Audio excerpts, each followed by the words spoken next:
आज यी झ्यालमाथिको सेटिङ गरेर माथिको स्लेबिङ पनि आज यी ढलाइ गर्ने काम गर्ने कार्य चाहिँ धमाधम भव्य रूपमा भइरहेछ। अब सेटिङ लगभग ढोकाको अब यहाँको ढोका होइन यी अब यो साइडको चाहिँ लगभग यी अब यसले ठ्याक्कसँगले चाहिँ यहाँ गरेको छ। यहाँको झ्यालको सेटिङ यी हेर्नुहोस् त दर्शकवृन्द, यसरी ठ्याक्क गरेपछि अब दामी तरिकाले स्लिपिङ ढालै हुन्छ अब है त। यहाँ चाहिँ आज चाहिँ एक साइड चाहिँ लगभग अब बुच्चिसकेको अवस्था छ। यहाँ गाह्रो चाहिँ माथिल्लो स्लिपिङ सकेर यतापट्टि अब यो पिलरको भाग पनि यसरी अब यहाँभन्दा तल चाहिँ यसरी ढलाइ गर्नुपर्छ।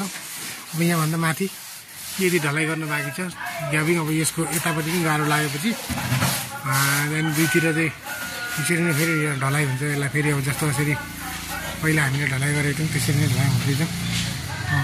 अब यो स्लिपिङ लेभल चाहिँ लगभग सबै नै पुगिसकेको छ। अब केही दिनमा अब यो सबै माथि इन्डिङ हुँदै जाने छ, नत्र भने अब यो घर सक्न गाह्रो हुन्छ। अब यो चाहिँ जिरोबाट उठाइएको घर, यो चाहिँ जिरोबाट उठाइएको छ। यति ग्याप तल जग्गा अलिकति हुँदा हुँदैन, यसरी चाहिँ जिरोबाट उठाएपछि कसैले केही डिस्टर्ब नहुने भएकोले गर्दाखेरि चाहिँ हाम्रो कमल गत्र दाइले चाहिँ एउटै आइपिङको घर गराउँदाखेरि चाहिँ यसरी अब बनाउनु भएको छ। यो हेर्नुहोस् दर्शक श्रोतावृन्द, अब हामी चाहिँ यसलाई यहाँ सकेर अब यो केही दिन सुकेपछि यसलाई हामी फिनिसिङ गर्छौँ। अब हामी यतापट्टिको काम अब अहिलेदेखि सुरु हुनेवाला छ। यहाँ पनि अब अन्तिम चरणमा यो साइड पनि पुगिसकेको अवस्था छ।